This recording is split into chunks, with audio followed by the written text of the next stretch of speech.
Hi guys, it's Shanae and welcome back to my channel, and today I'm continuing my read-along for Scum Villian Self-Saving System, and I'm so freaking happy to be here because like with everything that's been going wrong in my life recently, I didn't think I was going to be able to do a live today. Luckily, one of my friends was really nice, and she offered to lend me her camera while I got mine sorted. And then, even luckier, we figured out, I think, what's wrong with my camera. So I'm just overall very grateful that we are here. Um, Hi, sorry. So, just a quick heads up with regards to my camera. Basically, what was happening is it wouldn't stay on for longer than a minute. We've definitely surpassed a minute by this point, but I'm still like, I'm generally a very anxious person and I overthink everything. So, I'm still fearful that even though I did do test runs and things like that, it might shut off at some point here. It shouldn't, the battery is fine, so technically there's no reason for it to do it.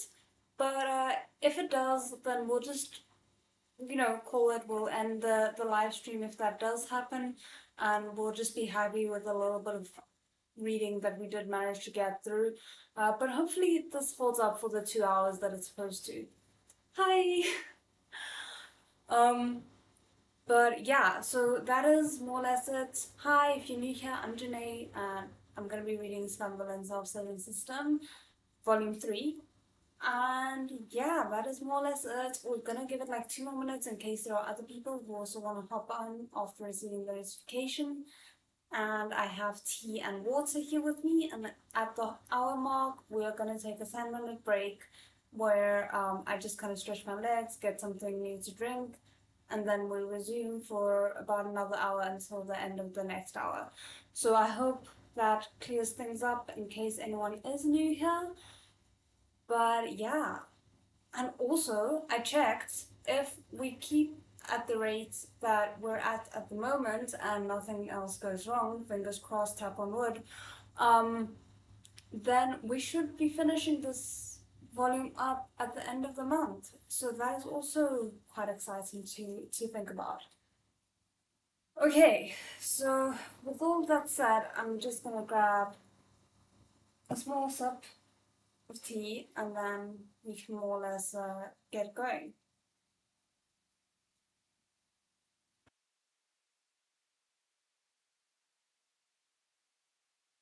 So hi, how are you guys? I hope you've had a better week than me so far.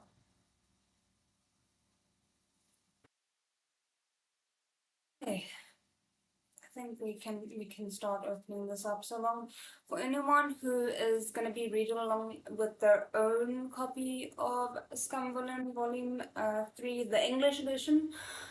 We are on page 188, like the very top. I'm eating sushi, so good. That sounds amazing. I do not like sushi personally, but I appreciate how much joy it brings people in my life. So I hope you continue enjoying it. Okay, I think we are ready. So we left off with Shen Qingqie kind of confirming that what was it? That the only real connection that Tian Langjun seemed to have was making a statement of, oh, he looks like his mother. And um, Shen Jingche kind of said, oh, but that's not, like, that doesn't really mean anything. That's not a really um, familial, sentimental note to make. When is she continuing the reactions to link click? Unfortunately, link click didn't have a lot of views, so I wasn't able to continue reacting to it. But yeah, it is still something that I do want to watch. I just don't have a lot of time. Um, I love all the readings you do, so looking forward to this. Unfortunately, I have to leave soon because I'm only on a short lunch. Well, thank you so much for spending your short lunch with us, and I hope you have a good rest of your day when you do go back to work. Okay, let's see. But that was all. There was nothing more. Shen Qingqiu couldn't find the words to say. From his point of view, the most likely explanation for this was probably that Tianlangjun really did have some mental issues. But the atmosphere wasn't right, and Shen Qingqiu hadn't the mind to do a thorough roast. He turned and said, I ask everyone to calm themselves a little. Lo Binghe did not come to Jiaohua Monastery today for the sake of provocation, nor does he harbor evil intentions. Indeed, Master Wu Chen agreed. I ask Shishong to first lend Piglo Chen an ear. Shen Qingche sent him a grateful glance, but Wu Wang sneered. Not harboring evil intentions, you say? Wu Wang raised his voice and yelled, Then what are these? From the crowd emerged 10 or so warrior monks, dressed in red gold robes, with a bunch of people already in their grasp. That feels an awful lot like you planted them, good sir. The fact that you immediately noticed them and took care of them? Very, very off. Hi.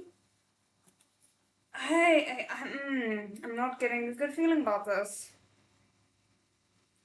They pressed their captives to the floor, and billows of black chi fanned from the victims. The scene very logically erupted. Demons have managed to breach the temple to the nth power. Lo Binghe really did come prepared to the nth power. What a freaking development. Zhu Chongjun's hodgepodge subordinates were supposed to be Lo Binghe's tools for farming favor, but now everything had completely backfired. They'd been mistaken for an ambush in league with Lo Binghe. With great insight, Shen Jingque pulled out his fan right on time to meet a heavy staff blow from Wu Wang. With a slight raise of his fan arm, Shen Jingque blocked the staff mid-strike, keeping it aloft. He was very careful about his level of force, ensuring it was just enough to create a stalemate with Wu Wang. With this, he managed to spare Lo Binghe a backward glance and a rushed line. Leave it to the master. He was about to say more words suitable to the occasion when Wu Wang rebuked him. Shen Jingque, don't end up like Su Shiyan with your heart led astray due to a moment's carelessness, resulting in a lifetime of regrets. As a peak lord, you should know some shame. Oh, goodness, this man. I'd forgotten how frustrated I was with him during the previous live stream. He just managed. Wait, hold on. Shen Qingqi's feet almost slipped out from under him, and his expression couldn't help but twist a little. How was his situation the same? He just managed to right his expression when Lo Binghe sent a palm strike at Wu Wang. I shouldn't be laughing. Shen Qingqi channeled spiritual energy into the tip of his fan, blasting away the staff's next blow. Didn't I just say, leave it to me? Lo Binghe's expression was dark and clouded. He can say whatever he likes about me, but not about you. In the span of this exchange, they'd already been surrounded by cultivators in the main hall, all dressed in various colors. Sure enough, the moment Lo Binghe used demonic chi, hostilities erupted with marked celerity. Okay. Wu Wang waved his staff. Seculator Ye, this fiend still addresses Shen Jingque as a Shizun, and Shen Jingque has yet to reprimand him either. What is your view? Do you still recognize Luo Binghe as a member of Tangchong Mountain? Yu Qingyan didn't answer, and his face appeared without emotion, devoid of joy, sorrow, pleasure, or anger. His voice, too, was steady, its pitch neither rising nor falling, as he remained calmly seated. Shidi, come back.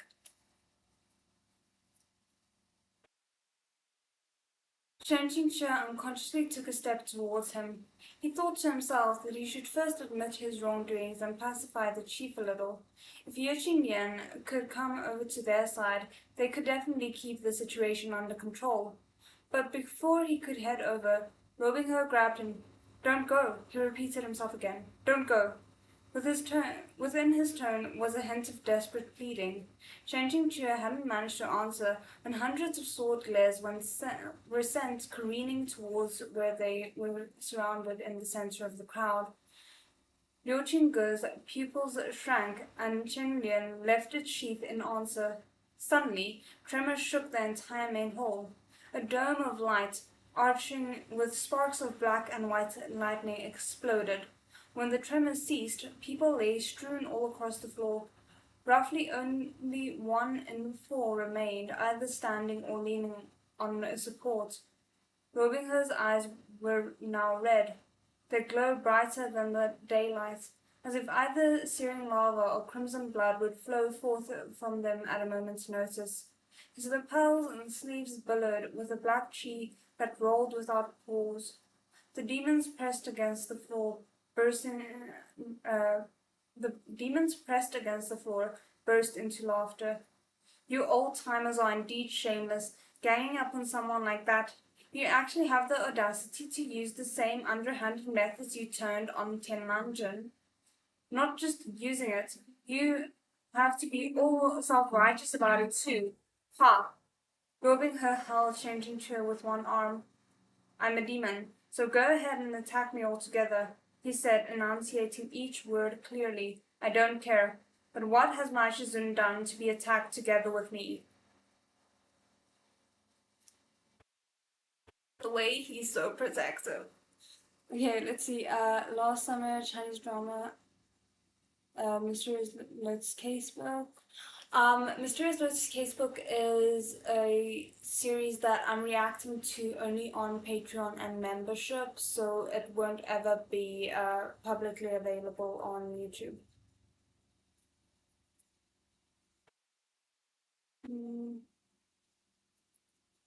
In truth, Shen Qingque had suffered no injuries. The tremors had been violent enough to make him stumble, but Luo Binghe had immediately grabbed him, pulling him into the crook of his arm and thereby protecting him. He wanted to continue mediating, but Wu Wang interrupted. "You call him Shizun, and he doesn't renounce you. Is this not reason enough? That bold donkey." Not the insults, oh my goodness. Wait. Shen Qingque twirled the fan in his hand, knocking away various swords and blades as they came at him from all kinds of bizarre angles, sending them flying. He smiled, but it didn't reach his eyes. "What does this Shen's renunciation or lack thereof have to do with you?" The endless sound of weapons clattering to the floor filled his ears. Shen Qingque turned and suddenly saw Ye Qingyan coming straight at him, imposing and formidable, with a hand on Shen Shu's hilt. Shen Qingque's arm immediately went weak to the point that he almost sent his fan flying right from his hand. Fight Ye Qingyan like hell! But unexpectedly, though Ye Qingyan raised Shen Su, he didn't direct it at Shen Qingque, but rather glanced off course by a couple of inches. A resounding clang rang by Shen Qingque's ear, and he quickly twisted his head around to look. Shun Tzu's hilt was in a deadlock with Wu Wang's staff, having blocked it. I always knew I liked him. I'm so glad to be proven right. Unable to land a hit on Luo Binghe, Wu Wang had decided to hit Shen Qingque from behind.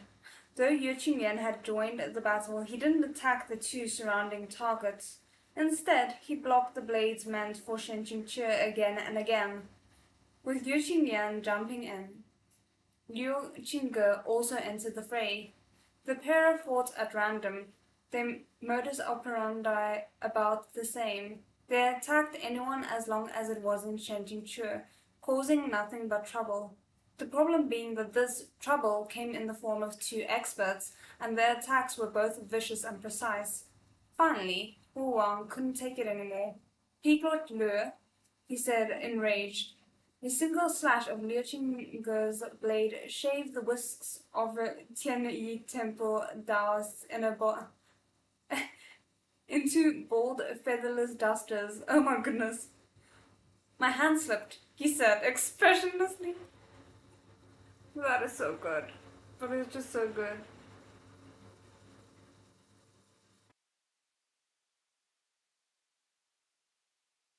No, there's no versions of it on Bilibili, and it's not finished yet. It's on episode 21. Um,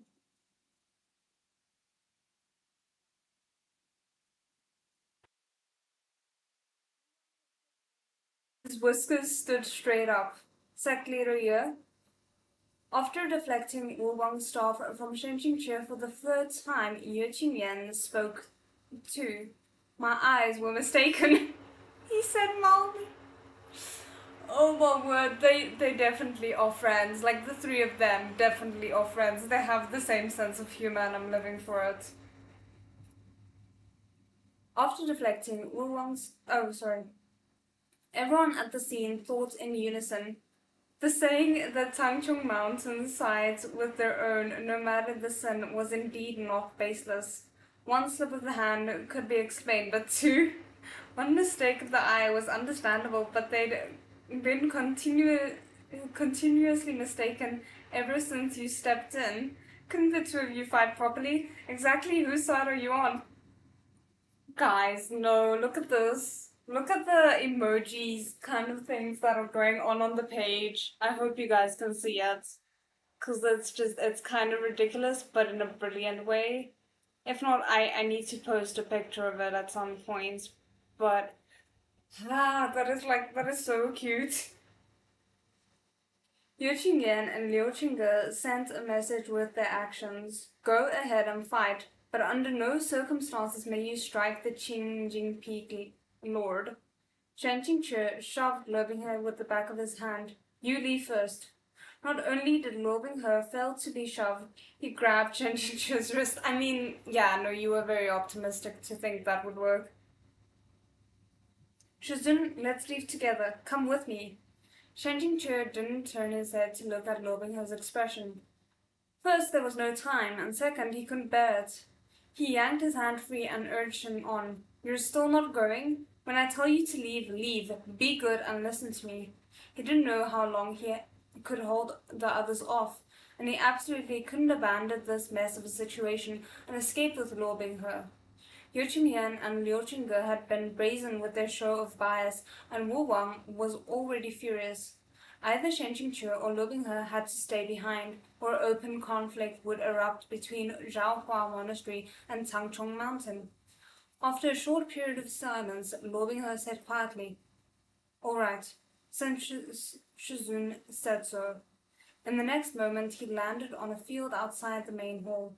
His speed was so fast, so terrifying, that for a moment everyone forgot to regroup with their weapons and chase him down. Set a barrier, Wu Wang shouted. Several monks rushed towards the field. Shen Qingque pulled out Shuya with incredible speed and snapped his fingers. The sword careened forward right into their midst, disrupting their formation and sending them into disarray. This master will return to Tangchong Mountain first. He called out to Lo Binghe, I'll come find you afterward. Lo Binghe had Meng Mo's techniques. They'd be able to meet without a problem no matter the time, so long as Shen Qingque propped his head down and slept. And when the time came, Shen Qingque would probably soothe Lo Binghe's injured psyche, and wounded heart. But at the thought of saying this out loud, for everyone in the main hall to hear, Shen Qingque couldn't help but feel a little diffident. He sneaked a glance at the pair from Tangchong Mountain, unable to stop himself. Lu Binghe saw this. The corner of his mouth twitched a little, and a strange smile spread over his face. Quite a few people who saw this smile shivered, terror welling in their hearts for no discernible reason. I will come back for you, Shizun, Lu Binghe said quietly. Before those words had fully left his mouth, his silhouette had disappeared. With him gone, Wu Wang let out a frustrated yell. In contrast, Chen Qingque sighed in relief. He immediately recalled Xu Ya to its sheath. Then he removed the sword from his waist and held it horizontally, offering it to Yu Qingyan with both hands. The situation was urgent. Having no alternative, Qingque committed a great many offenses, and he now asked Zhangmen Shishong for his punishment. Yu Qingyan made a sound in acknowledgement and pushed the sword back. Since you've already come back, we can discuss the punishments after returning to Tangchong Mountain. Chen Jingque peeked at his face. Though Yu Qingyan's expression was incredibly stern, given his actions in the fray just now, that was probably only a show he was putting on for outsiders. Even more reason to love him. Based on prior experience, Yu Qingyan's "we can discuss this after returning to Tangchong Mountain" was basically equivalent to "forget about it, let's go home and have dinner." I just love that, oh my word. The sect leader was unquestionably incredibly lenient, but getting rid of Wu Wang wouldn't be so simple. Luo Binghe had escaped in full view of everyone, and although most of the blame lay with the three Peak Lords stirring up chaos, Zhaohua Monastery would lose face no matter how they tried to frame this. So instead, Wu Wang pressed his palms together and said, "I'm afraid we can't dismiss this incident so easily. At the very least, Peak Lord Shen must offer an explanation. Either that or Tangchong Mountain must offer an explanation in his stead."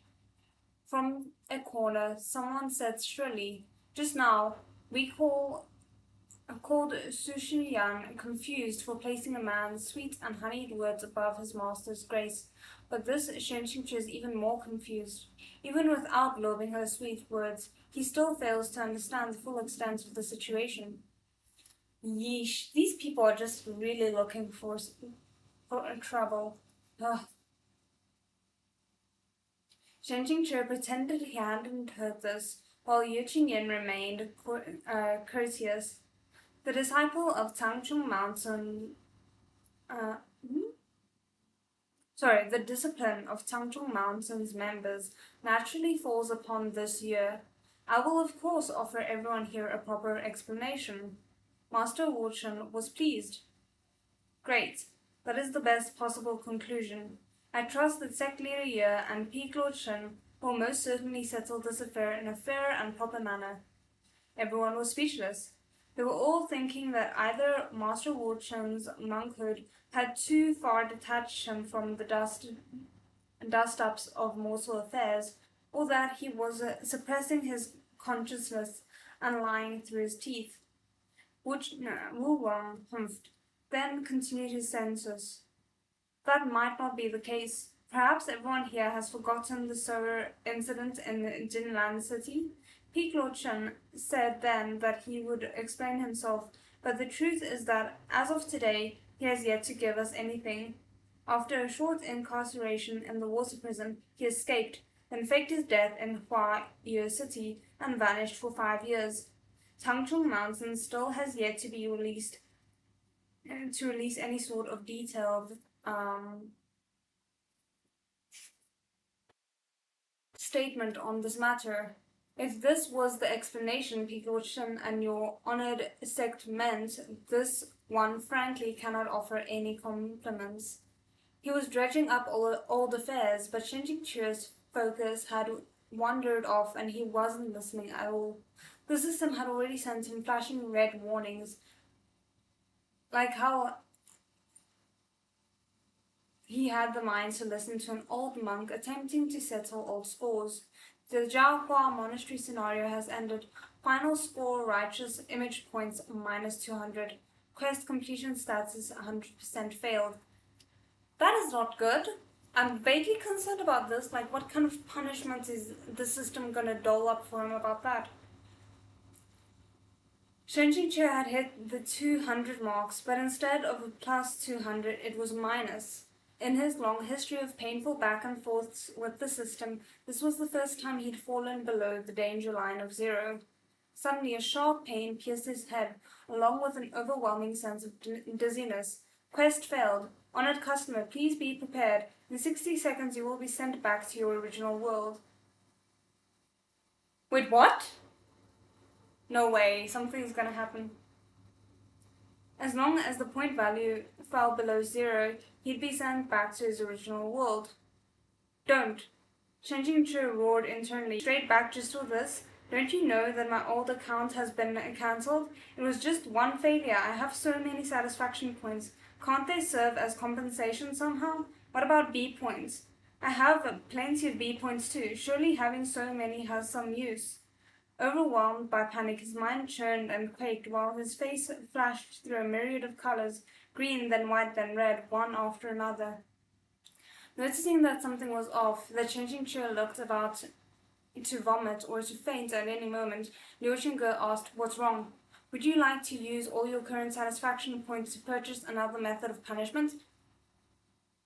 Like, I get that he has to say yes, basically, but I kinda hate and don't trust the system, so I'm already scared. Yes, no matter the cost. There came a ding. Purchase successful. Satisfaction points reduced to 0. Please take note of your balance. Downloading the punishment. Great. Cute. Satisfaction point value really had become 0. This was the empty. Changing chair mentally waved goodbye. His hand was no longer in pain. His head was no longer in pain, but the dizziness remained. Were you hit? With a hand on Changing Chair to keep him steady, Liu Xingge raised his head and asked, "Who hit him?" The Baijiang Peak Lord was asking a question, and with such a terrifying look on top of that, everyone fell over themselves to shake their heads. This had to be an act. Who could have hit Changing Chair? In that situation, Changing Chair was the last person who could have been hit, okay? Who was the one being Ye Qingyuan and Liu Xingge? He really collapsed. I'm stressed. I'm very, very stressed. When Shen Qingxue opened his eyes again, he was no longer at Zhaohua Monastery. He looked all around but saw absolutely no one. From the look of things, he was in a dream realm. However, under normal circumstances, his current dreams always featured Qingjing Peak. This was because he was connected to Lobinghe's dream realm, and Qingjing Peak was the latter's favorite dream realm location. At a loss, Shen Qingxue walked about for a while, carefully examining his surroundings. Suddenly he realized that this was indeed Qingjing Peak. However, it was Qingjing Peak after it had been razed to the ground. From the bamboo forest to the bamboo house, all had been reduced to ashes. Only some crumbled debris and withered stalks remained, charred black and toppled over. Why do I get the sense that the quote-unquote punishment is some kind of like miscommunication trope between him and Lobing her, and that it's basically gonna reset things to almost square one with them again?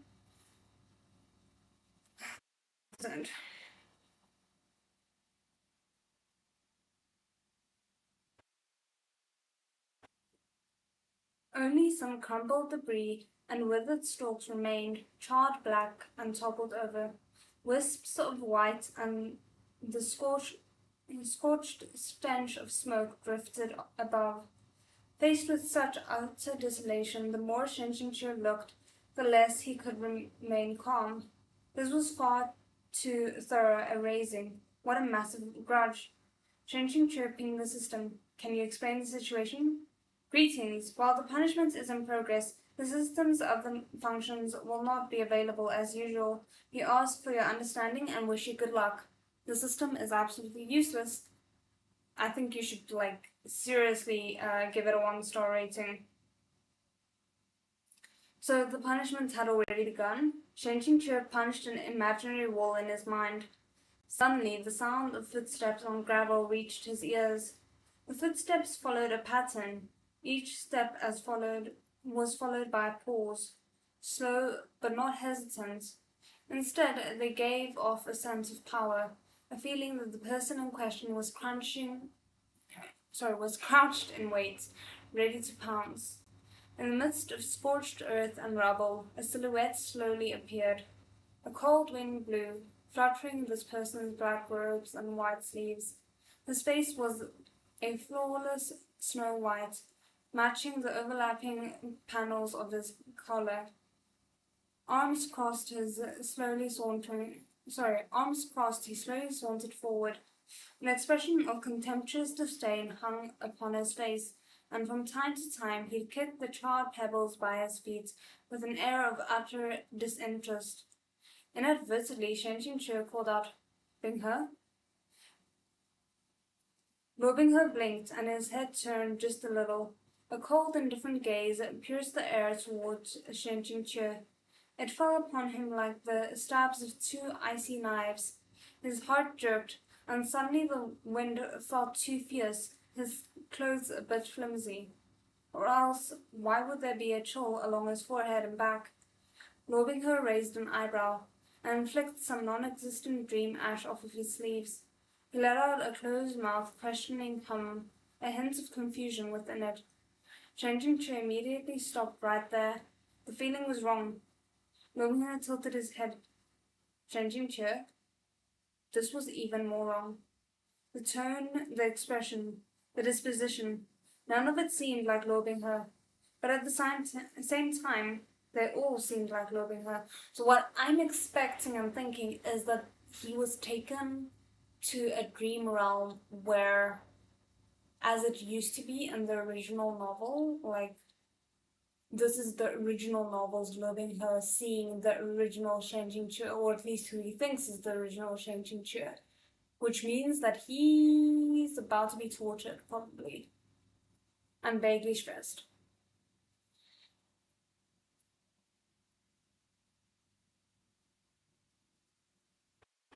Um,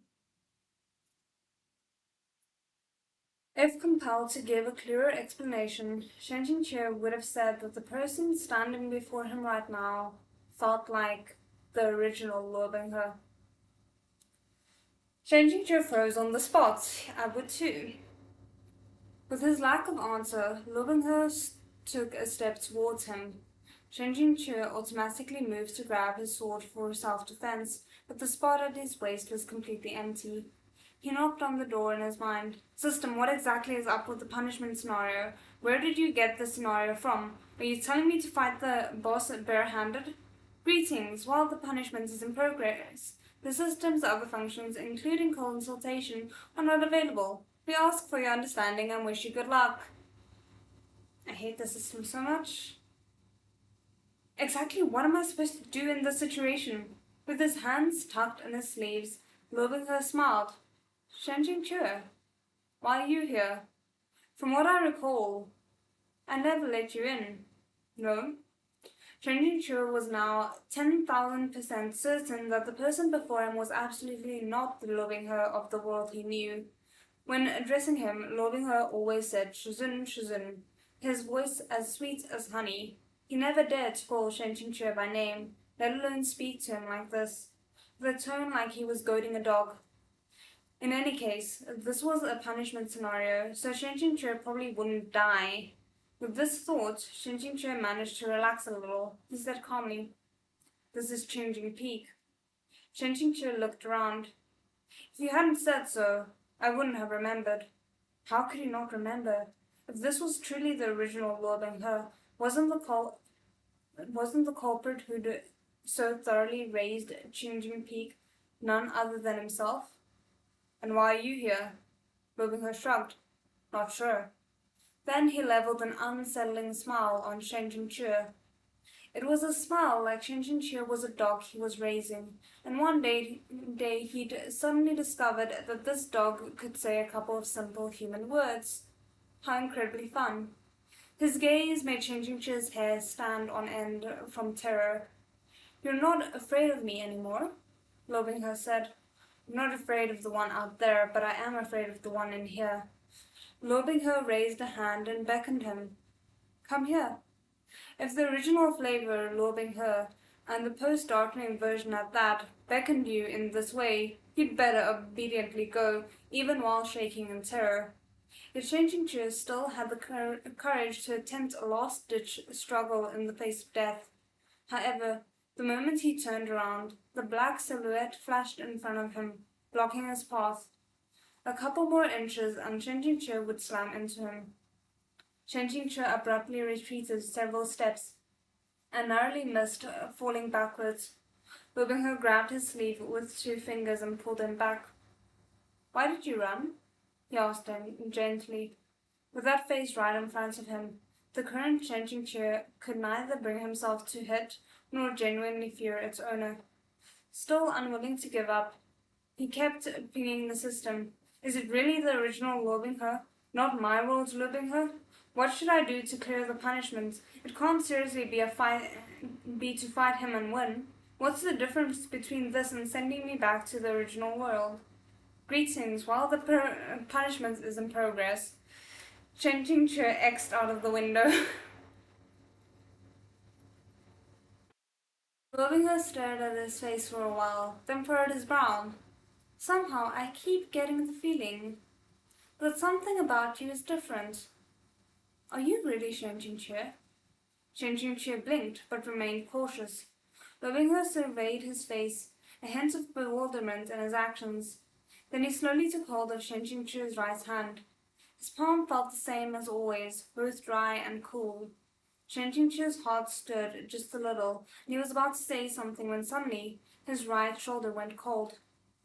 At that moment, Changing Chu didn't feel the sensation of his right arm leaving his shoulder.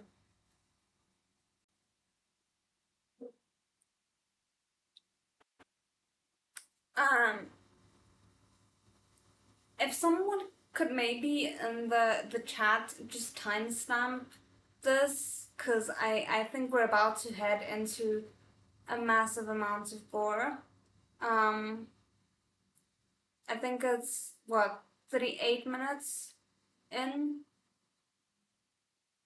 Uh, it would really be appreciated, because, you know what, let me just quickly do that, because I think there's about to be a lot of gore, and for anyone who maybe is watching the replay after this, I feel like, okay, great, thank you. I feel like it might be valuable to just put those in afterwards. Thank you. Okay. Let me just drink a little bit of tea before we go into it, because I'm very nervous now.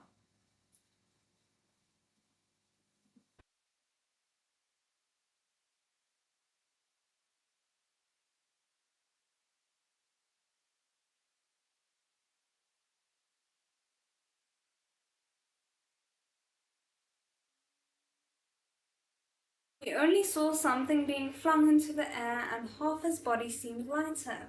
Okay, I'm gonna be sick.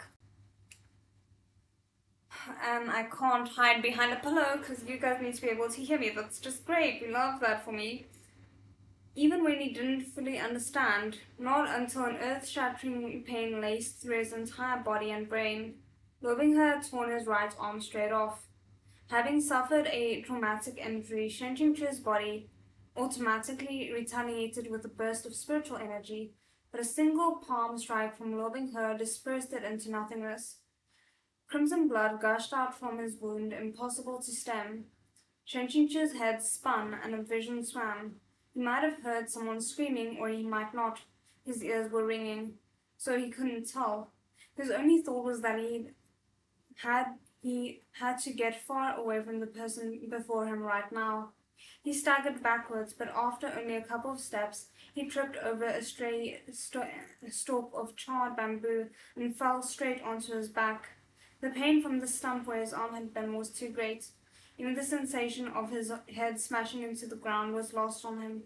Lubinghe leisurely came up to him again. This time he stroked Shenjin Chu's calf in a gentle caress. He's really gonna give him the full, like, this is what your life would have been like if I hadn't been reformed treatment, isn't he?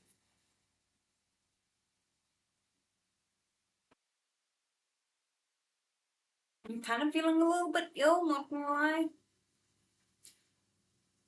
Human stick. Lubinghe was planning to turn him into a human stick. Shenjin Chu was in so much agony he could barely breathe. He grabbed Lubinghe with his remaining hand and shook his head. disorientated. Gasping and struggling for air, he said, don't, don't do this, not with that face. Okay, that part was thought. Unfortunately, he didn't say that. Rubbing her firmly pressed Shenqingchu to the ground with a single hand. His gaze could almost have been described with affectionate. This isn't the first time we've done this, so why is she still so unaccustomed? He said softly. Then how about we do it a couple more times and get you used to it slowly? In that instant, a horrific, gut-wrenching pain emanated from the root of Shenjinchu's left thigh and rapidly tore through his entire body. He couldn't take it anymore. He began to scream. I want to be violently ill. That is not good. We do not like that.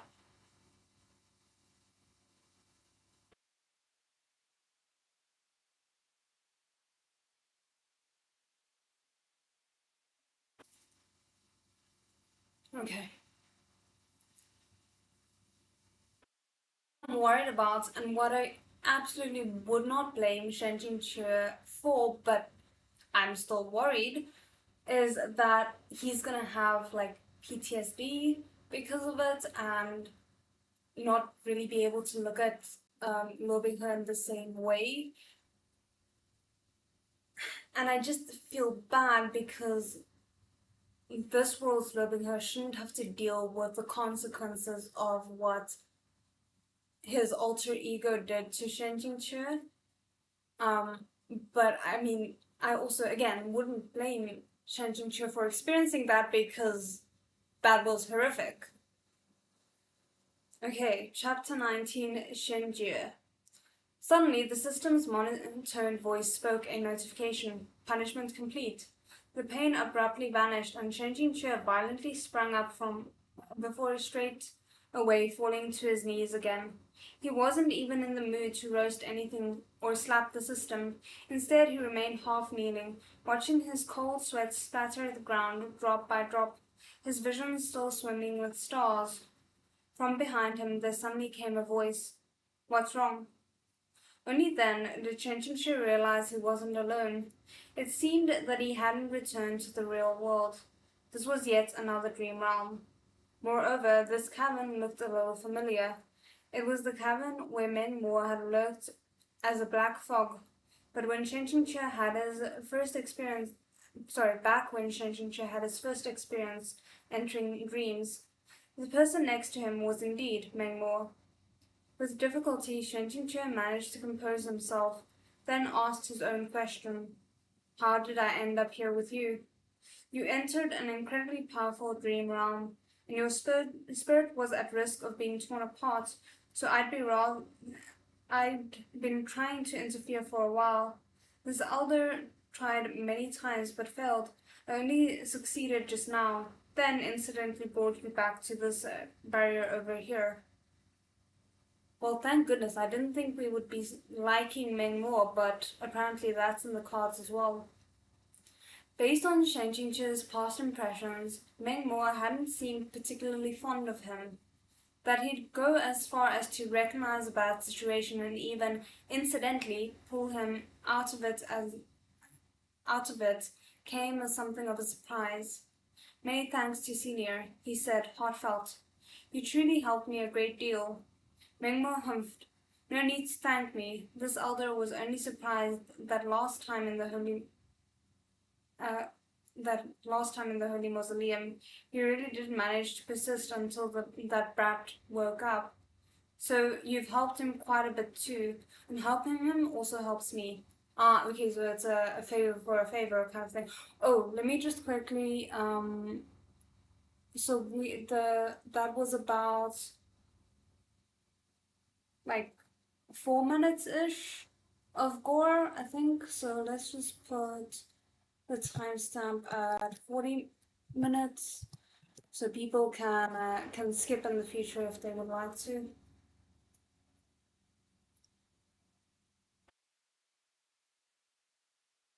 Okay, sorry, where were we?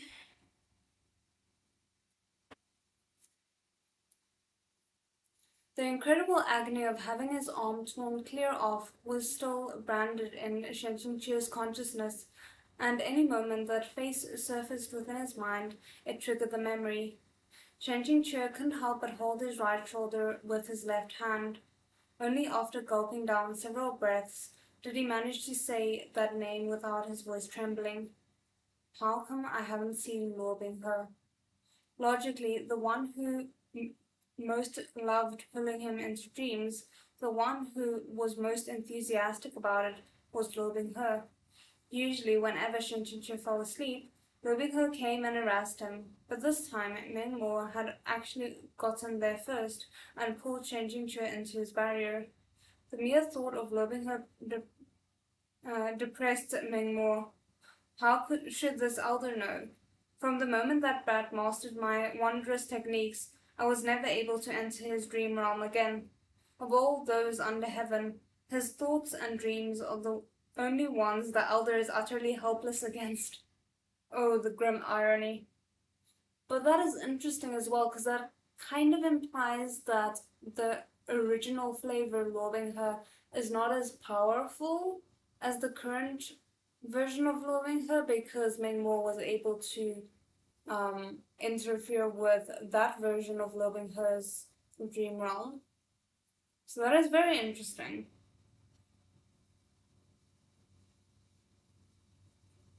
Um,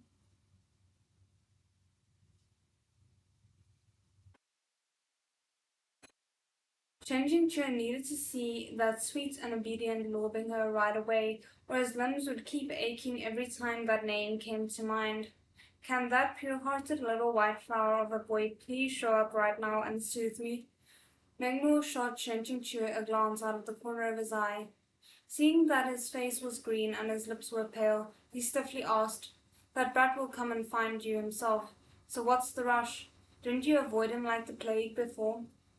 Changing Chu looked at Mingmo, pretending disdain, and thought, "Does this count as attempting to comfort me?" Oh, goodness. Having relaxed a little while sitting on the ground, some time passed before Shen Qingque suddenly recalled something. "Senior Mingmo, back at the Holy Mausoleum, I took lobing her eastward with me. On the way, we encountered two people, and one of them was a woman. Did you?" At that time, Chu Haitang had fallen unconscious for a moment. Upon waking, she had gone crazy for no reason, then fled in dismay. Shen Qingche strongly suspected that during the time she was out, she'd seen something in her dream realm. That makes sense. That makes so much sense. I hadn't even thought to wonder about it. Honestly, I kind of just assumed that she was horrified by the situation at hand. Um, Since loving her had also been unconscious at that point, with his forehead burning like a red-hot coal, he couldn't have invaded Chu Haitang's dreams. In that case, Meng Mo was the most likely meddler. As expected, Meng Mo twirled his whiskers. This elder indeed used a tiny trick. Though he acted indifferent, calling it a tiny trick, his voice held an unconcealable note of pride. Shen Qingque couldn't help but ask, "What exactly did you show her?" Normally, if Meng Mo wanted to psychologically crush a person, he showed them their darkest, most painful memories. Could he have dragged out her memories of the Chue massacre? No, that couldn't be. If that had been the case, Chu Haitang's reaction upon waking up and seeing Shen Qingque wouldn't have been what it was. She would have just been overflowing with hatred and made to stab him, to pierce his body with 100 holes. So why instead had she cried and screamed before turning around and fleeing? "The memories I showed her," Meng Mo said, "were not hers, but yours." Ooh, oh damn.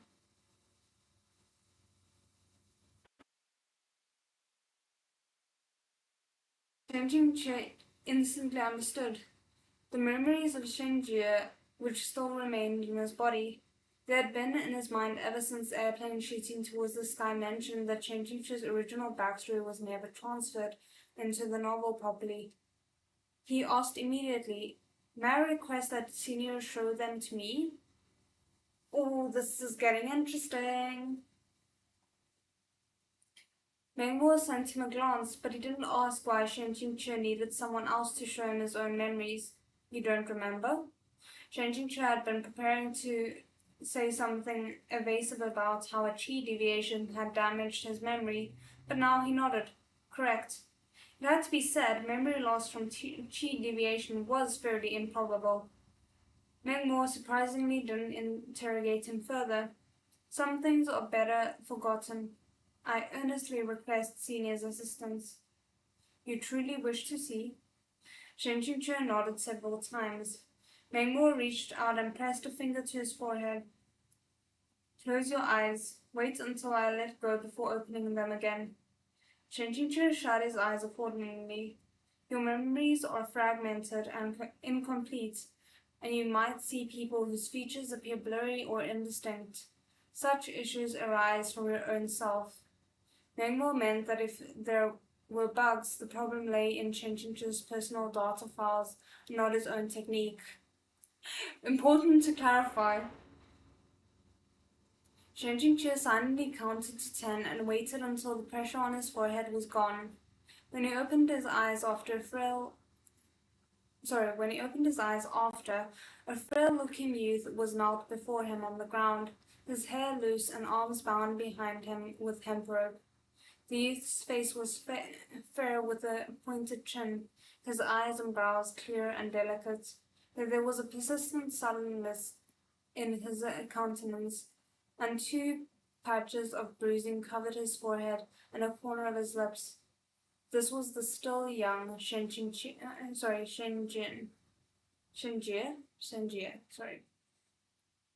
Back in year. Why am I struggling so much now? Back in Huayu City, while escaping Luobinghe's dream realm barrier, Shen Jingqie had accidentally fallen into one of Shen Jie's fragmented memories, and this was the scene he'd witnessed. After a look around, he realized that his rushed glance back then hadn't seen wrong. This was a wide room in which a study and private quarters were connected. A sandalwood moon gate in the middle of the room separated the two areas. The room itself was lavishly furnished, the four walls hung with beautifully framed art and calligraphy. Only a wealthy family could afford such things. It could not under any circumstances be the den of human traffickers.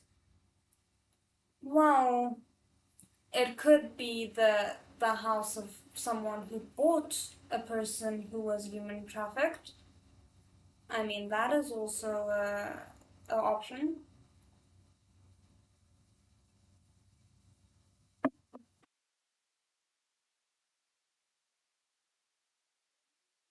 Carved wooden door before him opened without a whisper. Shenjie was stiff and unmoving, though his eyes looked up. The approaching person crossed the threshold, their silhouette reflecting in Shenjie's eyes. It was a splendidly dressed youth. As his features were six-tenths identical to Chihai Tang's, Shen Qingqian knew that this must be the Jie massacre's most significant victim, Chihai Tang's older brother. His earlier suspicions had been correct. No matter how you looked at it, during Shinjie's days at the Jie estate, he had not been doted upon, as Chihai Tang had claimed. I mean, if her brother lied to her about it, I could kind of understand her reaction to it, like finding out that your brother is potentially capable of absolutely horrendous crimes against other human beings. That is sure to kind of leave you in the state that she was in.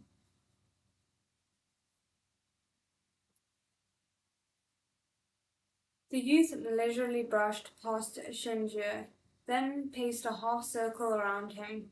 Shenjie's face was tight, his lips pursed. Though his expression was sullen, his shoulders faintly trembled. It was obvious that he was terrified, but forcing himself to keep a calm appearance.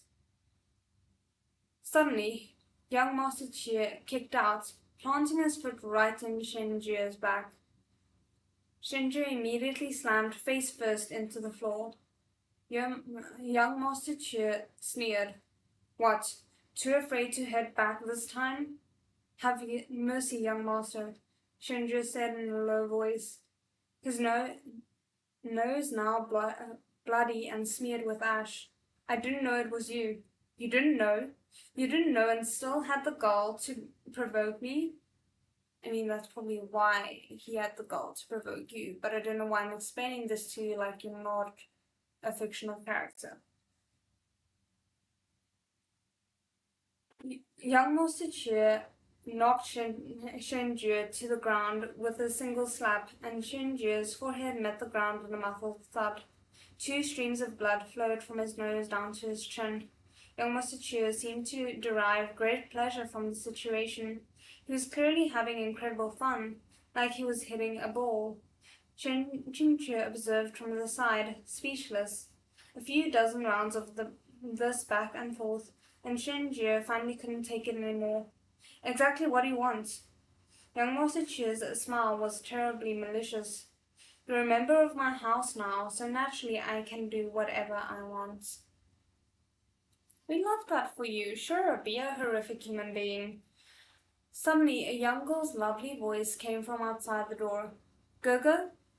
Gogo, are you inside? Upon hearing his little sister's call, young Master Cheer's expression transformed, and he undid the ropes around Shinji while quietly threatening him. Wipe your face clean. Say one wrong word and you're dead. Both hateful and afraid, Shinji's eyes flashed with a savage light. Though enraged, he didn't dare speak and viciously scrubbed at his face twice, wiping at the blood and dust. But who could have known that the more he wiped, the dirtier it would become? When young Master Cheer saw this, he grabbed a vase from the windowsill and splashed the water within onto Shinji's face. Then he switched expressions entirely and opened the door, his smile beaming with joy. What has Tongar come here for? Shinji finally understood how the original flavor's personality, where he flattered you to your face then stabbed you in the back, had developed. Most probably he'd picked it up from young Master Cheer through osmosis. Okay. Chihai Tong was dressed in a light purple brocade, and on her feet were little white satin boots with pearls stitched to the toes.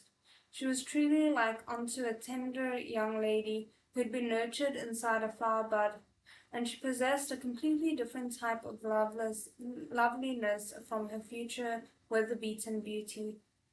She walked through the door, giggling. I heard that Gerga purchased someone, so I came to see what they were like. Yeah. Great people, these. Very, very nice people. Definitely.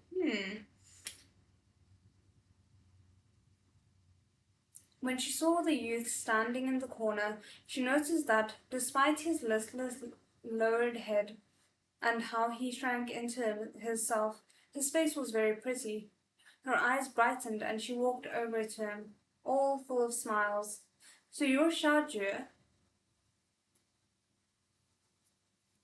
Okay, maybe it's not my place to say because, like, my Mandarin is basically non-existent. But she seems to be a good deal younger than Shen Jingque, so it really, to me, shows how little they seem to think of Shen Jingque for her as like a very tiny girl to be referring to him as Xiaojie, which, you know, is usually what you refer to someone who's younger than you. I don't want to feel sympathy for the previous version of Shen Jingqie, but damn it, these people are like working me up so much.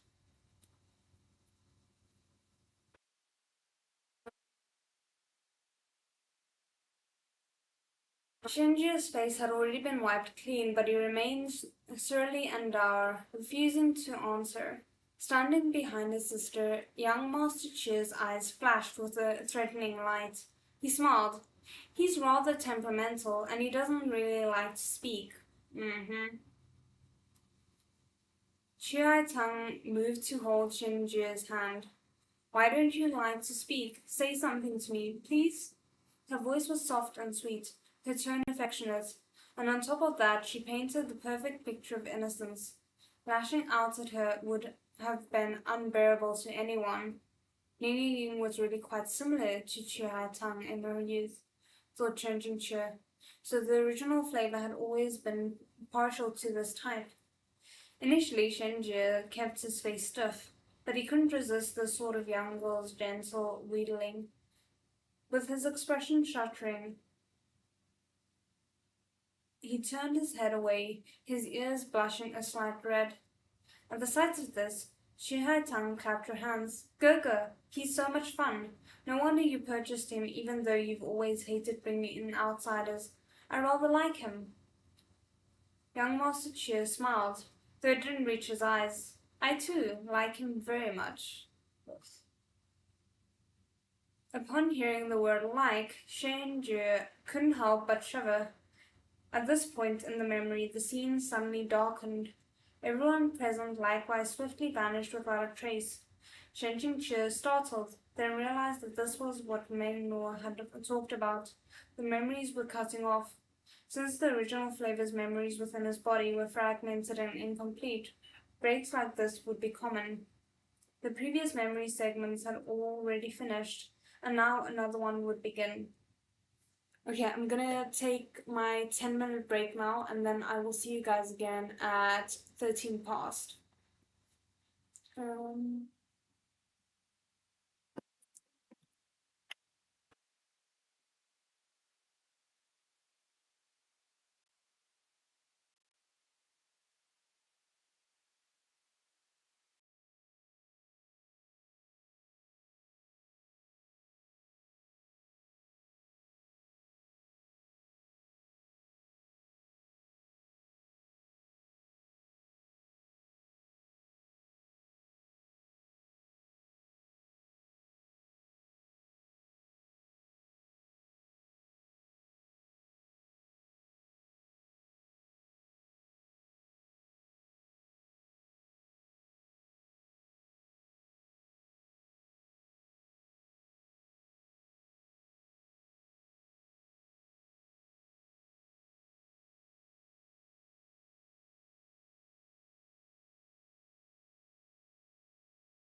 Okay, we are back.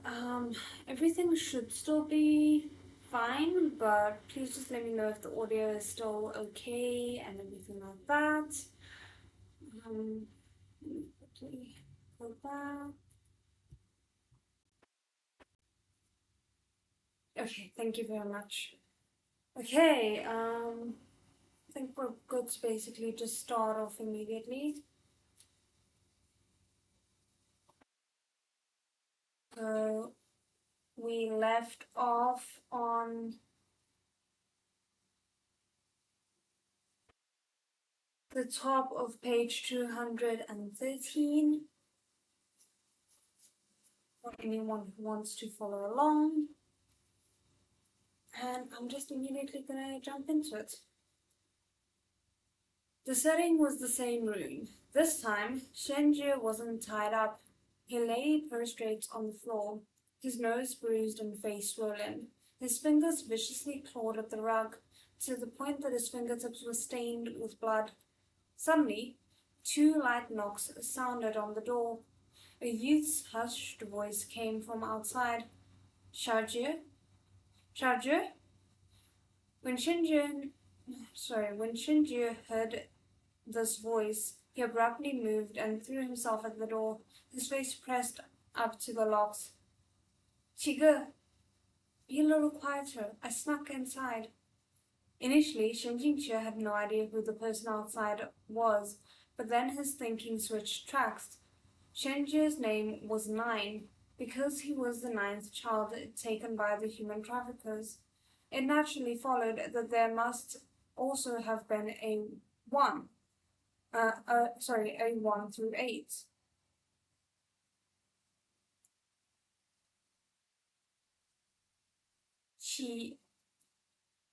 Chi, so 7. Um, sorry, my brain just froze for a second there.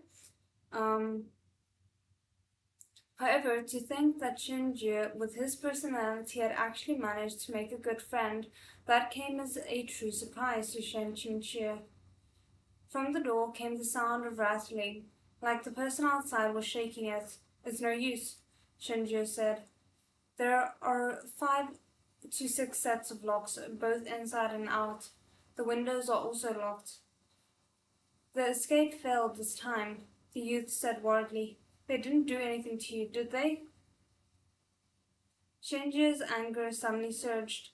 Didn't do anything to me? He snapped. Are you stupid? They shot me here for 2 days and broke both my legs. What do you think? Damn. Shen Qingqi could clearly see that although Shinji had taken quite a beating and was unable to walk, his legs were perfectly fine and weren't broken at all. Okay. Damn. But that youth couldn't see through the door and seemed to take the claim as accurate. It's all my fault, he said guiltily. Of course it's your fault, Shinji said angrily. It's all because of you. We weren't close to those newcomers anyway, so what if he trampled on them? Why did you step in? Were you afraid our lives weren't unfortunate enough? If you hadn't stepped in, I wouldn't have helped you. If I hadn't helped you, I wouldn't have provoked him. And then the cheers couldn't have asked to purchase me. And if he hadn't purchased me, I wouldn't have ended up like this. A light beating the second day and a heavy beating the third, smacking me around like a dog. That youth kept saying over and over, I'm sorry, it's all my fault. As expected, with Shinji's personality, any friend he made had to be so good-natured that they were painful to watch. After Chiga's continued chain of apologies, Shenji's temples finally managed to cool. Whatever, I can't give a damn about that loyalty crap. Never have and never will. So that single moment was all I've got in me for the rest of my life. You can take it. Interesting. Very interesting. I understand, the youth said gratefully. Like hell you do, Shinjo said viciously. I really do understand. Shiga will remember this loyalty. In the future, he'll definitely repay you. Sorry, Chiga, not Shia. What future? Shenji spat. Someone like you will spend his entire life in the hands of human traffickers?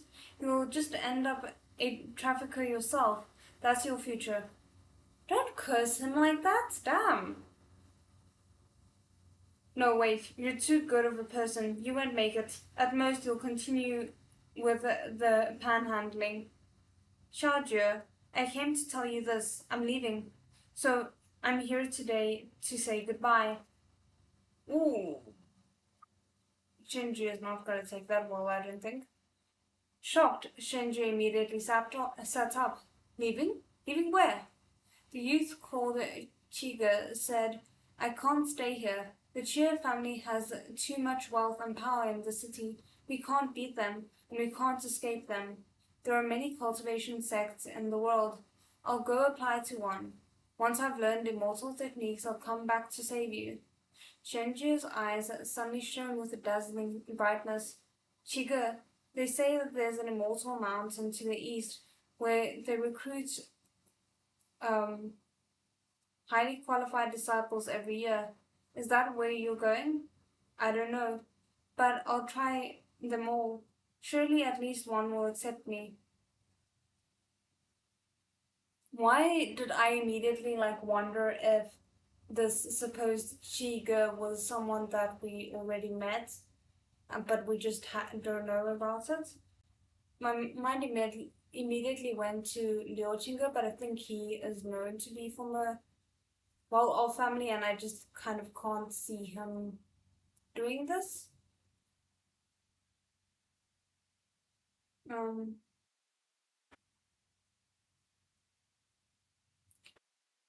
I wasn't locked up here. I could go with you too, Shinjo muttered.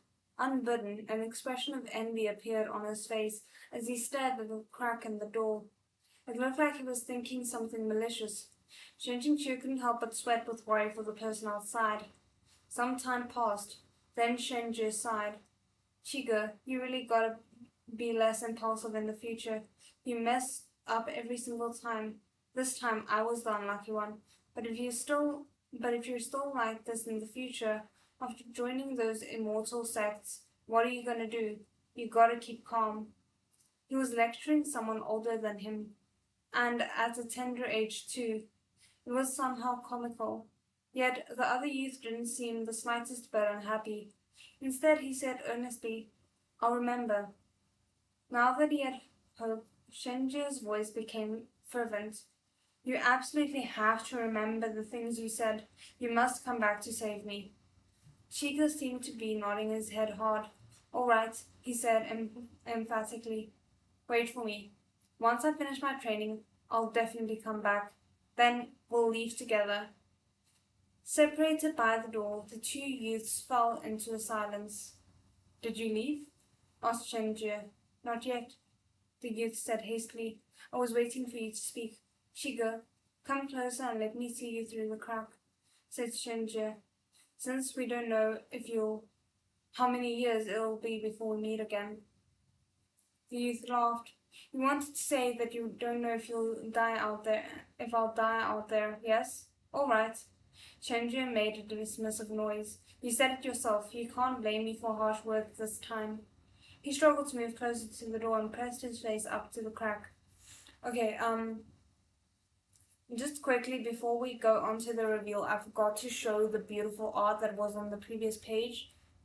Big apologies for that, but I hope you guys enjoy it because it is it's got a very sad undertone to it, but it is very beautiful nonetheless.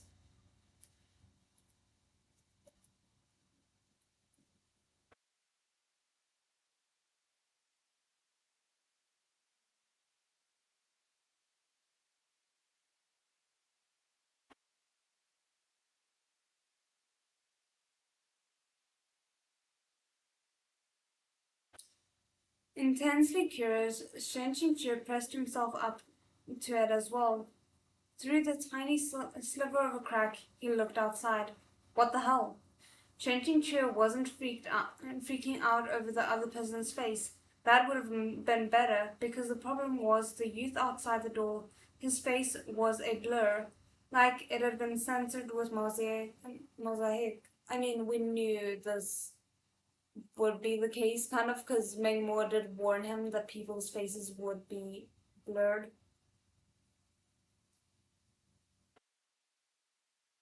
Um, Mingmo had told him from the start that there would be a chance of blurred faces and fragments of memories, but now that it had really happened, Shen Qingque felt the burning urge to cough up blood anyway. Great, Master Mingmo, can't you take just a little time to fix this bug? I really want to know what his face looked like.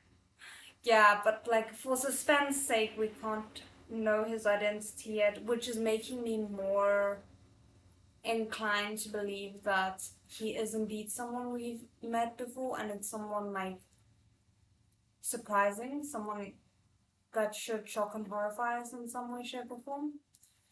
Um, the only reason why I thought Liu Qingge is because, like, at the start they had that entire thing where Shen Jingqiu was like, oh, um, he was murdered by the original flavor via chi deviation. So I was like, I could maybe see the original Shinchen doing that if he was the person that kind of like betrayed him at some point, but I'm not sure.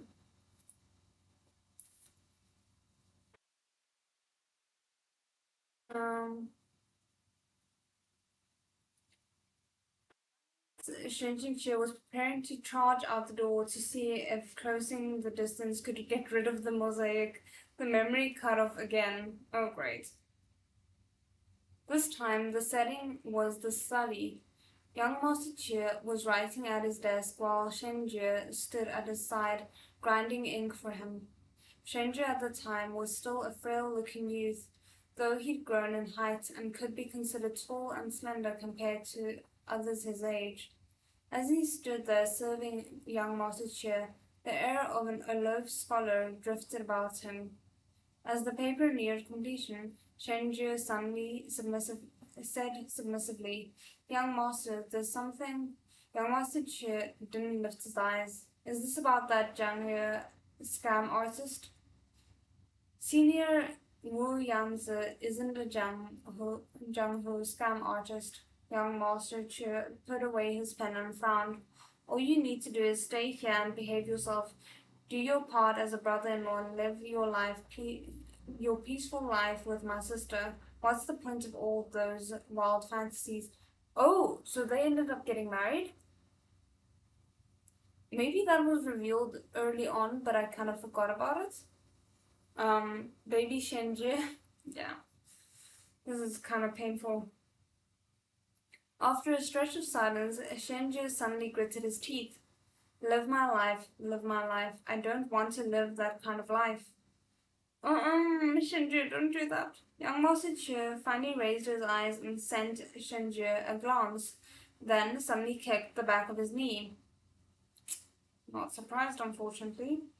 Shinju fell face first onto the floor with a thud. Shinjin Chu couldn't help but rub at his own perfectly uninjured leg. Had the two of them followed this pattern all through these years? Young Master Chu rose from his seat with a mocking smile. To think that the time I spent teaching you over the years, everything you've learned, couldn't compare to a Jianghu scam artist's crooked little tricks. Shenju's nose was bloody, but he raised his head and sneered back with an air of arrogance. Honestly, with the amount of times he seems to have broken his nose, it's kind of a miracle that he could apparently still be considered quite, like, um, what do you call it?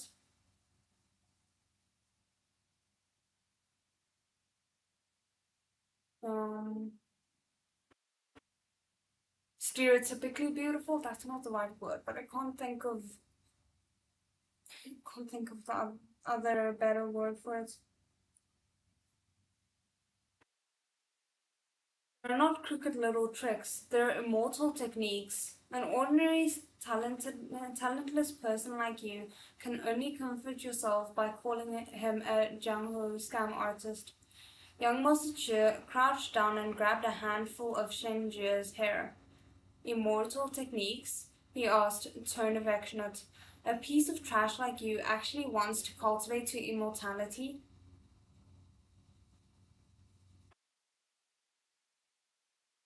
Shenji averted his gaze, wanting to avoid young Master Cheer's hand, but the latter only patted his forehead slowly, the action full of ridicule. Smiling, he said, "You don't even count as a human, and you want to be an immortal?" Shenji held his head and remained silent. Gods, man. Conventionally, that is the word, thank you.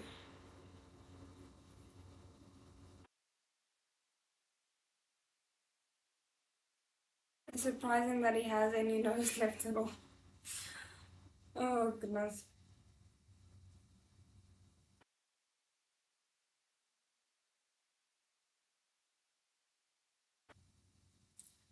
Seeing that Shenji had wilted, young Master Chia gentled his actions some, his tone heartfelt. "What's wrong with staying here and behaving yourself? Just earnestly doing your duties. You're already 15, no longer young, and even about to be married. The best time for cultivating has long since passed you by. What's there to cultivate? If you stupidly leave with him, he might not even want you." Oh, the emotional manipulation this man is going at. And also the fact that he's like, "Oh, you're 15, your life's over," you know? I, I feel old. Um, Digging his grave. Young Massachusetts was really digging his grave. What the original flavor cared about more than anything else in his life was his cultivation. He couldn't stand anyone's being better than his, and could tolerate others speaking ill of it even less. Otherwise, he wouldn't have hated and envied loving her to the point of insanity. And this dumbass had actually dared to say that he was without prospects. Shenju violently flung out his arm, grabbing the inkstone on the desk, and hurled it at young Master Cheer. From the angle, it also looked like he'd launched it at Shenjin Cheer, who unconsciously ducked to the side. The inkstone failed to hit him, of course, and it didn't strike young Master Cheer either, but it did spatter the young master's bottom half with a good amount of black ink, completely ruining his beautifully embroidered robe. Oh, and that must have made him furious. I mean, considering the fact that the book is very much implying Shenjing Xue became a cultivator only after the time where it would kind of be expected and appropriate. It is actually quite impressive if you think about it that he became such a powerful cultivator, um, despite apparently having a very late start. So that is actually very impressive. It's too bad that it was originally gifted to someone who had a very bad bedside manner to go with it. But young Master Chu's face immediately fell. "Tangar's fondness for you is several lives worth of fortune for you," he shouted. "If it weren't for our family, you'd still be on the streets even now, playing a beggar and swindling for a living. That you don't lack for clothes, that you can even read and write when you're only pretender trash. Who gave all that to you?" He slapped Shinji's head into the floor. Utter ingrate. Shinji seemed ready to burn all his bridges. "I'm a human," he said viciously. "Why should I be grateful towards a beast?"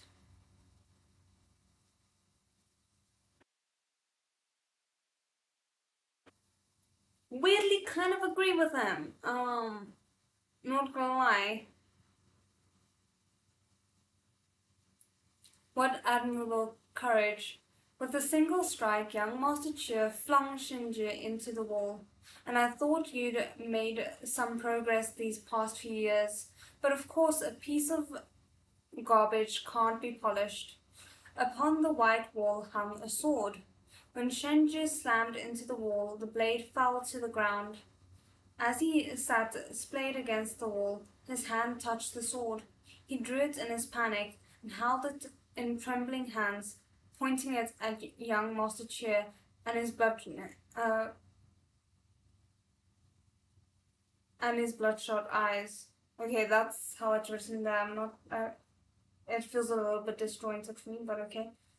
The young master didn't for an instant believe that Shenjie would actually use the weapon.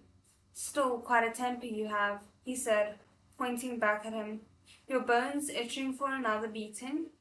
As he came several steps closer, Shenjie's soul almost fled his body in terror. Stay away, you good for nothing, you. After that, young Master Cheer was no longer able to speak. He slowly lowered his head. The sword had been thrust straight into his stomach.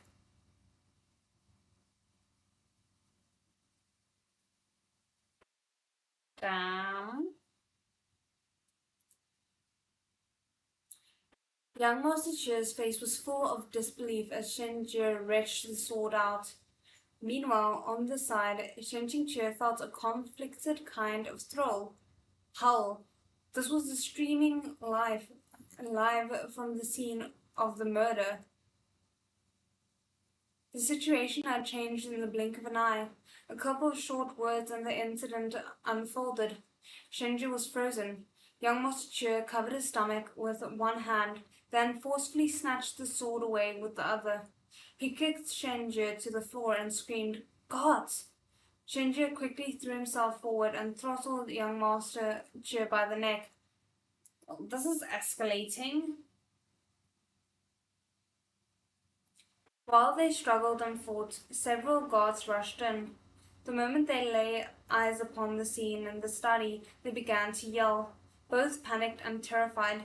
Shenji formed some kind of seal, and the sword in young Master Ju's hand shot forward, uh, goring straight through the chests of several guards. Wait, so he's kind of been studying cultivation in secret? I shouldn't be focusing on that right now, but that's all I can focus on.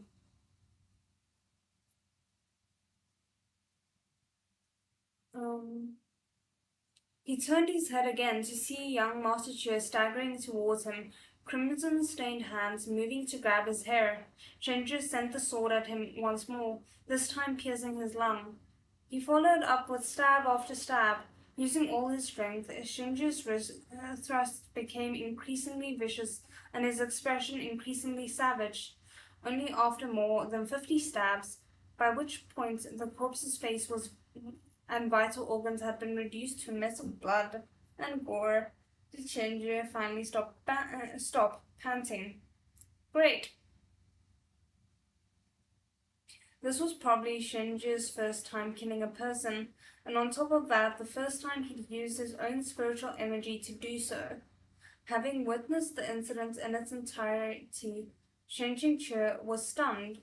Such a brutal first time.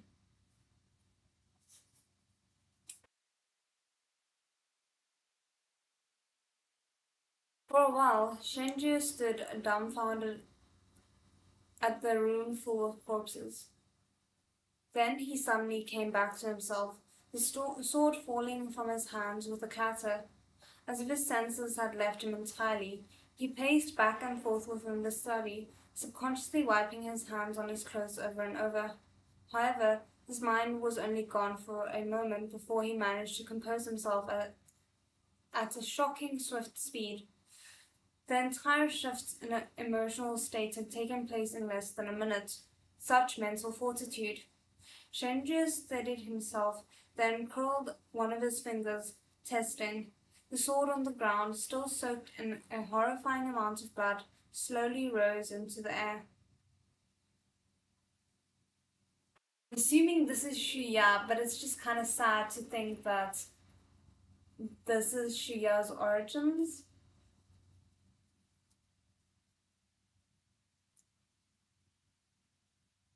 It flew towards Shenju. As he stared at the blade, a peculiar expression of excitement bloomed on his face. Before he reached out and grabbed it firmly, he gave the sword a brandish, then left the study with the weapon. Changing cheers stood in place for a while until the system sent him a notification. Gentle warning. Please stay locked on the plot hole filling target. We recommend staying within 10 meters of the target to guarantee full retrieval of the plot line. Oh great, now it's like going easy mode, first person shooter style or something. I don't know what you call it, but I have played a game like that where you have to stay within range of a certain person.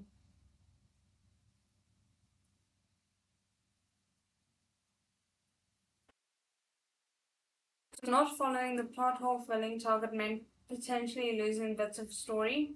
Shenjing Chia quickly followed after Shenjie, not daring to fall a single step behind. Shenjie had just turned a corner to meet two uh, retimed heavy-set guards.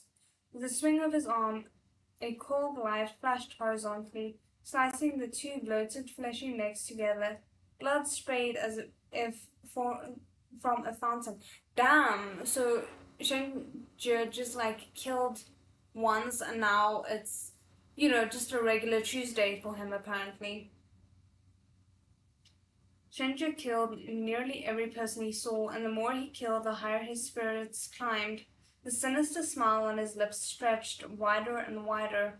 Unceasing screams followed him everywhere as he cleanly and decisively cut down some 10 people.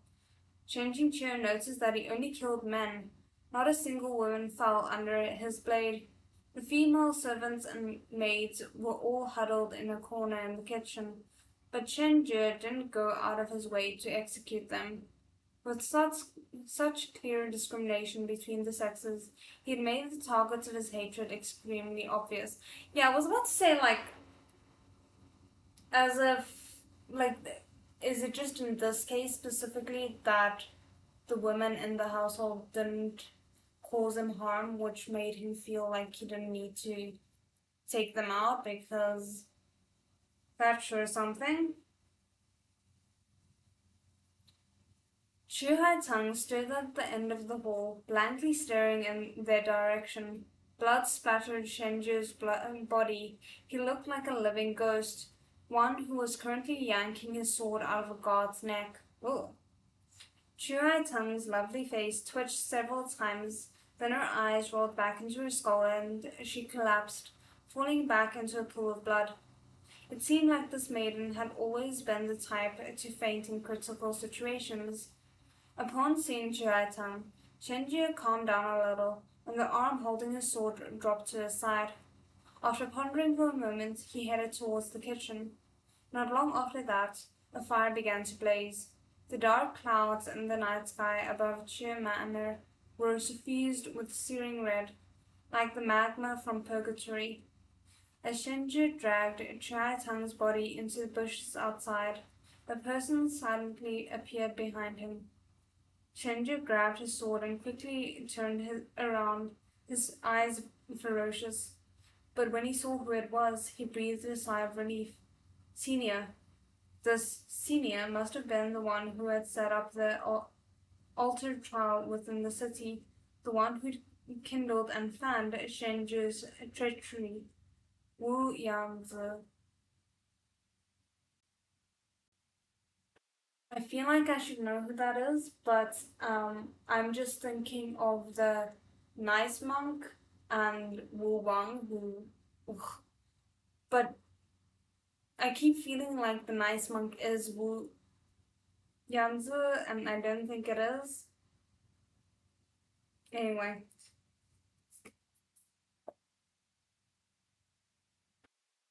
Wu Yanzi gave a soft chortle, not killing everyone. Shenju was silent for a moment.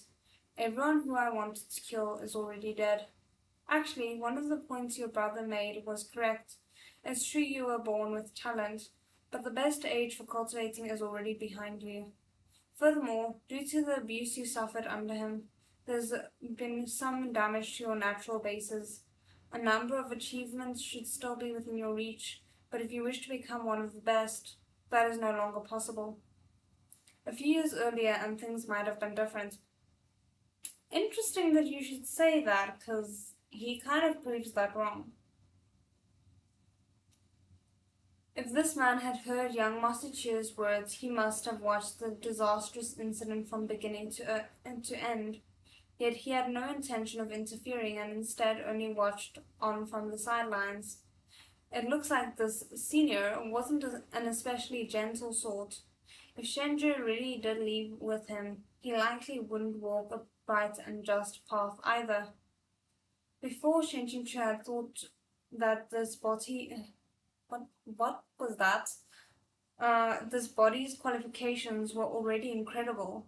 To have formed a core in only 10 or so years, and he'd begun to cultivate so late, he never would have predicted that Shinjuku originally could have gone even further. Faced with this truth, even a person devoid of ambition like himself couldn't help but sigh and lament. So it wasn't hard to understand why the highly competitive original flavor had always brimmed with a vindictive bitterness. After all, having something and losing it, as opposed to never having it at all, would leave a person even more resentful. Interesting. Kind of agree, but also, hmm, there is a thing of like choosing what you do with that feeling. Veins bulged on the back of Shinju's sword hand. That beast wasn't my brother, he said coldly. Besides, did you offer me any other option? The person had already turned around, but when he saw that Shinju still stood before the Cheer Manor gates, he asked, Not leaving even now? What are you waiting for? That, who are you waiting for, was a rhetorical question asked without meaning, intended only to urge him on. Shenja turned his head to gaze at the towering inferno consuming the Cheer estate, and his eyes seemed to blaze along with it. The Cheer servants who'd been lucky enough to escape death scrambled and fell over one another as they fled. Amidst the wails and screams, only Shenji's ash-white figure stood firmly before the gates. The red-gold flames behind him flickering and weaving in their wild dance. The fires of Cheer Estate burned hotter and brighter, and the rafters lurched and collapsed. Faintly carved upon Shenju's blackened, soot-covered cheek was a thin, pale track. So this man does have some emotions, at least. He forcefully flung his sword forth, hurling it into the sea of flames, then turned round as well. No more waiting. Okay, at least Shuya isn't the sword that apparently committed that heinous act. That is good, because honestly, if I was the current Shenjinchu, I don't know if I'd ever be able to look at the blade the same way again.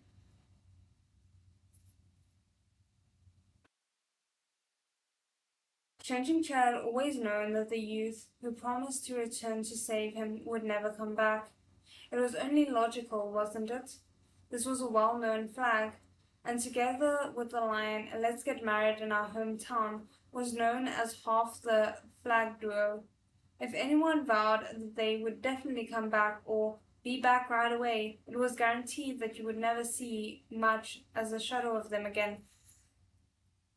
Shinjinchi understands how this works. I appreciate that there's a lot of awareness in this book. These two children really had been too naive, too optimistic. As long as Chuga visited each sect one by one, he'd definitely find one willing to accept him. Completely wrong. Even if he did happen to get accepted and manage to succeed in his studies after several years, he would have seen more of the world and gained many more things to worry about, so there were no guarantees that he'd return to look for his childhood companion. Furthermore, the jungle was unpredictable, and all kinds of disasters could unfold. Therefore, the chance that youth actually returning to rescue Shenjie had been less than 5%. However, now that the plot hole had been filled to this extent, Shen Jingchu understood a little of why airplanes shooting towards the sky had taken an axe to the outline. When written within the bounds of the original genre, This kind of character was extremely difficult to handle. You could say he was scum, but he was also pitiful. But if you tried to acknowledge his pathos, his ruthlessness was too real. Characters that were both scummy and tragic always drew aggro, and they were a hotbed of wank, leading comment sections to devolve into massive flame wars. Better to hack him down into a formulaic person and let the protagonist step on him. Easier to write, and the readers would find it satisfying as well. Meanwhile, Tong was completely innocent. All through that incident, she hadn't done anything wrong. But with a deep love came an equally deep hatred. It had ground a naive, pure-hearted girl down into a calculating, bitter, and vengeful woman. Her death in the Holy Mausoleum was even less deserved. If anything, her ending in the original Stallion novel had been happier. Wait, did she die? Didn't she just run away? Did, did she die? Did I just forget her dying? That is really ridiculous. Damn.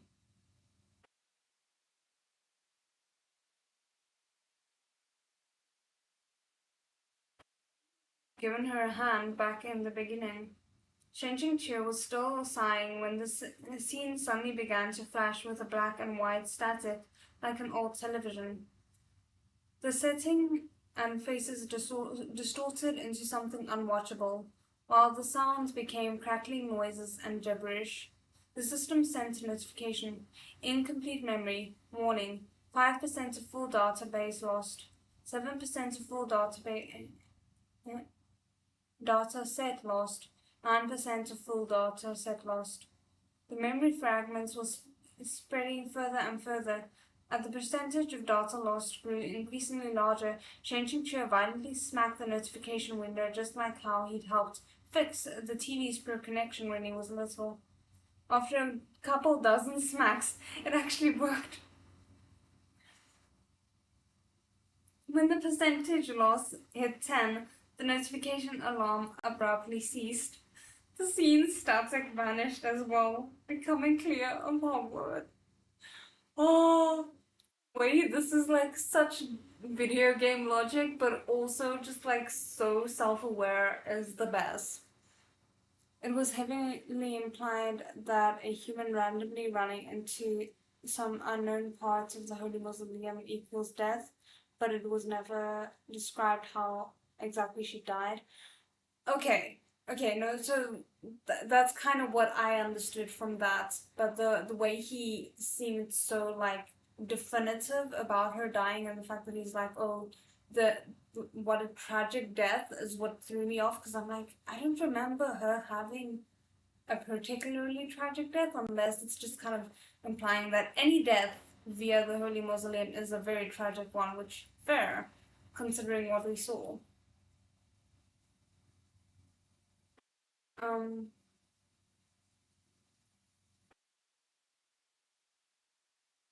Then did Chinching breathe a sigh of relief. He let go and backed up. He'd yet to stand properly when his eyes widened. Crouching only a couple of steps in front of him was a young boy. The fair and tender face was smeared with several streaks of dust, probably accidentally left there while wiping away his sweat.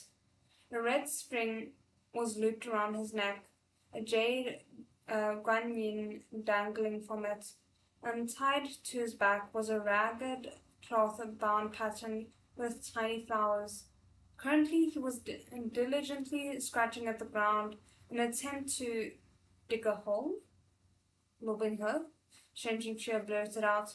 The little lobbing her didn't hear him and kept zealously digging his hole.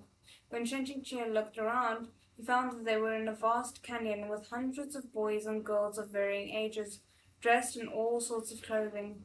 Each and every one was pouring all their effort into digging holes. Understanding dawned on Shenjingxue. He raised his head and looked up. Sure enough, above the canyon loomed a steeply projected rock face. Upon it stood two people. One person was dressed in dark hair, uh, Shen Duan, I'm not sure how to pronounce that, robes, his bearing calm and composed. His focus was on the hundreds of people in the canyon below him. The other person wore a sword at his waist, and he twirled a folding fan between his fingers. Teal robes, the color of emerald sea, fluttered slightly in the wind. His face was suitably raised as he squinted downwards, his attitude like that of one who couldn't be bothered with the ants beneath him. This was Yu Qingyan and Shen Qingque, and this was the scene of Tangcheng Mountain's recruitment trail the year when He entered. Yes, you really didn't see wrong. The the trail's objective was digging holes. That is so weird, but okay, let's go with it. Though airplane shooting towards the sky had used many paragraphs and author notes to explain that digging holes wasn't just about digging holes. Using this simple exercise, they could assess the digger's stamina, speed, perseverance, spiritual energy, cultivation, and even moral character, etc., etc. But Shen Qingque couldn't remember a single justification. In his heart, no matter how many explanations Airplane said, it didn't change that the whole thing was just digging holes. Oh no! The Shenjie of the time had already ascended to the position of Qingjing Peak Lord. A rule of Tangchung Mountain was thus: the 12 Peak Lords moved as one, meaning that all their successions and departures were conducted in unison. The inauguration ceremonies were likewise always performed for a group, and the decision to retire was even more so united. Even if a peak lord met an unfortunate death during their tenure, their position remained empty. Back when Qingqing had faked his death and vanished for 5 years, Qingjing Peak's seat had remained vacant as well. So peak lords of different generations never led together. This made certain extraordinary situations more troublesome. But without a generation gap, the emotional bonds and sense of camaraderie between the peak lords were much stronger. That is actually quite nice. With this thought, Shen Qingque couldn't help but mentally jump to another rule. After confirming their succeeding disciples, the senior generation of peak lords always gave their highest new names based on their generational character. To highlight their special status, there were so many possible names that began with their generation's character. Qing, but Xinjie had just had to end up with Qing Qie, like the world was truly out to get him. I was wondering about that because I was looking at them and I'm like, it's very possible that it has a different character to the young Master Qie, but then I was like, but even still, it feels a bit weird that he would choose the name that his abusers had, but maybe, maybe he didn't choose, maybe he was given that name. But now the fact that they're actually calling attention to it is quite satisfying and hilarious. Um,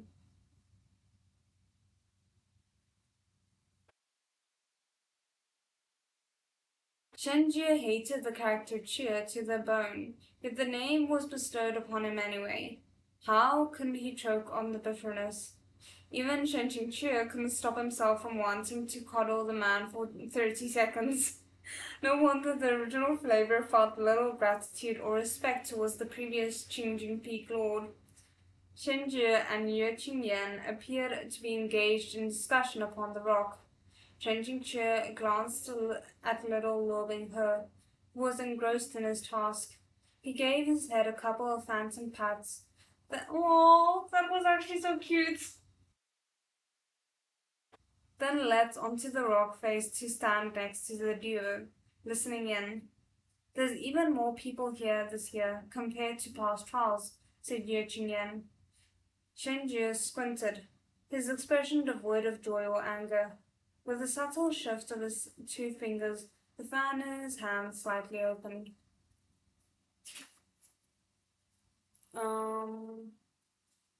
Okay, I'll do one more page, but then I think I have to end here. From the side, another person approached and bowed to Ye Qingyan. Jiangmen Xishong? This person completely ignored Shenjie, who stood next to them, his eyes about to overflow with resentment. Besides Great Master Liu, who else would have that much arrogance? At this point, Liu Qingge's formal ascension to Baijiang Peak Lord II had likely only happened a couple of years ago. There was a visible air of maturity about his features, his gaze fierce and sharp, and within his every action was a young man's spiritual vigor. Spiritual vigor. Excellent timing, Liu Shidi, said Ye Qingyan. Why not take a look and see who's best? Liu Qingge only needed a glance to say, talent-wise, him.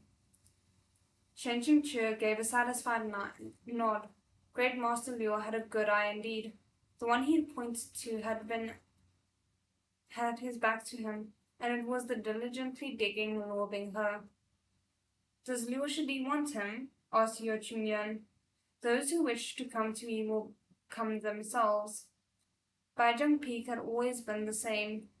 Come or don't come, do as you please, but if you come, prepare yourself for a beating. Anyone who waited around for others to take them as their disciple had no future and no place on Baijiang Peak. The ones who did were those who took the initiative to come to Baijiang Peak themselves, screaming and crying and begging to be beat up. I mean, isn't that kind of the way that Luo Binghe turned out when it comes to Shen Qingqi at the very least? Just saying.